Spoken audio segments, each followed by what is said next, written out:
When the world sleeps, India will ইতিহাস সূর্য পরাক্রম এবং পীড়ার সংমিশ্রণ। আবার ইতিহাস সূর্য ও পরাক্রমের প্রেরণা শুরু। সেই ভয়ানক রক্তমাখা ইতিহাসের দিকে চলুন আবার ফিরে তাকাই। পলাশীর বিপর্যয়ের বাংলার শেষ স্বাধীন সিরাজের পরাজয়ের ফলে ব্রিটিশ দারুণেরা চাকিয়ে বসেছিলেন ভারতের মাটিতে।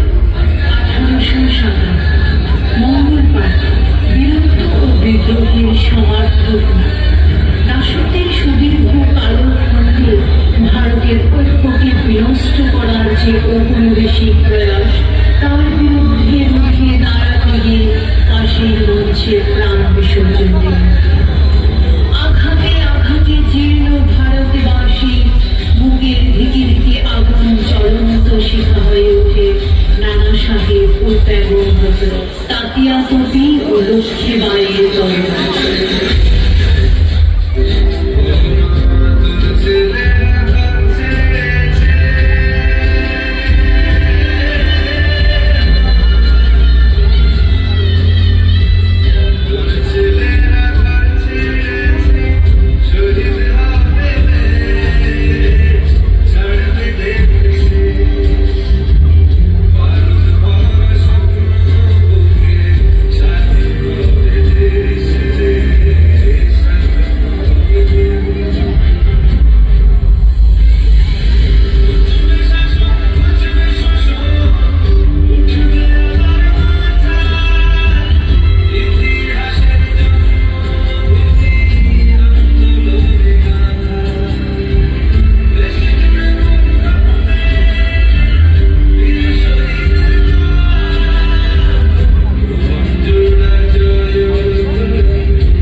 উৎসবের পয়লা জালিয়ানওয়ালাবাগ নামক বৌদ্ধ উদ্যানে বৈশাখী মেলায় সমবেত নিরস্ত্র জনগণের উপর 1650 রাউন্ড গুলি চালায় জেনারেল রায়।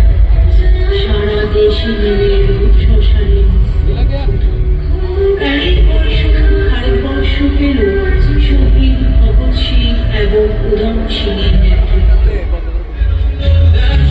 গান্ধীজির অহিংস আন্দোলনে স্বাধীন হন বহু স্বাধীনতাকামী নরনারী।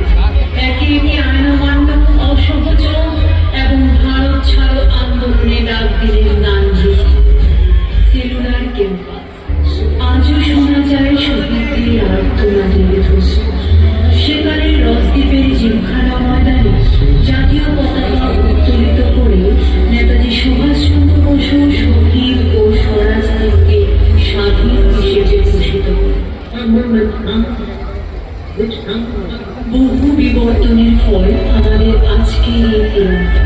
ভগিনী নিবেদিতা, ভিকাজি কামা, বীর সাভারকর এবং পিঙ্গালি ভেঙ্কাইয়া প্রমুখদের অবদানই এক্ষেত্রে অনস্বীকার্য। অবশেষে 15ই আগস্ট 1947 স্বাধীন ভারতবর্ষে উত্তোলিত হল তিরঙ্গা। ভারত যেমনি পরাধীনতার নাগপাশ থেকে মুক্তি পেয়েছে ঠিকই, কিন্তু দেশ বিভাগের ক্ষত রক্তক্ষরা কবে নিরাময় হবে তা আগামীকালই জানে। প্রতিবেশী রাষ্ট্র চীন ও পাকিস্তানের সঙ্গে যুদ্ধ, 1984-তে অপারেশন ব্লু স্টার এবং 1999 সালে কার্গিল যুদ্ধ।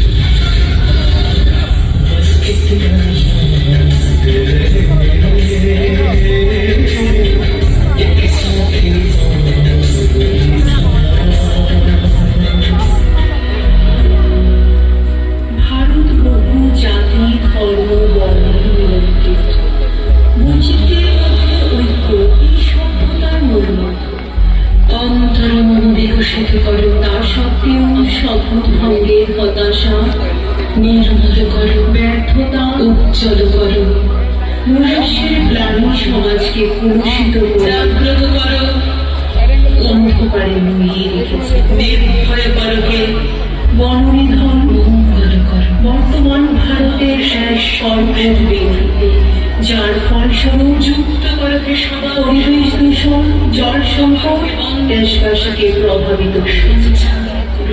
সর্বোপরি যুব ও ছাত্র সমাজে শারীরিক ও মানসিক স্বাস্থ্যের উপরে দেশের পরিকাঠামো মজবুত হয়। কিন্তু বর্তমান নিষিদ্ধ ড্রাগ, মাদকার শক্তি ও মোবাইল ফোনের অসংখ্য ব্যবহার আমাদের ভারতবর্ষের ভবিষ্যৎকে গ্রাস করতে চলেছে। এক ভারত শ্রেষ্ঠ ভারতের সংকল্পকে বাস্তবায়িত করার প্রতিরক্ষা, কৃষি শিল্প, পরিবহন, খেলাধুলা, চিকিৎসা, প্রযুক্তি বিজ্ঞানের প্রসার দেশবাসীর কাছে স্বাধীনতার স্বাদ পৌঁছে দিয়েছে। বিকশিত ভারতের অঙ্গ হিসেবে গরিব শ্রেণী, মহিলা, যুবক,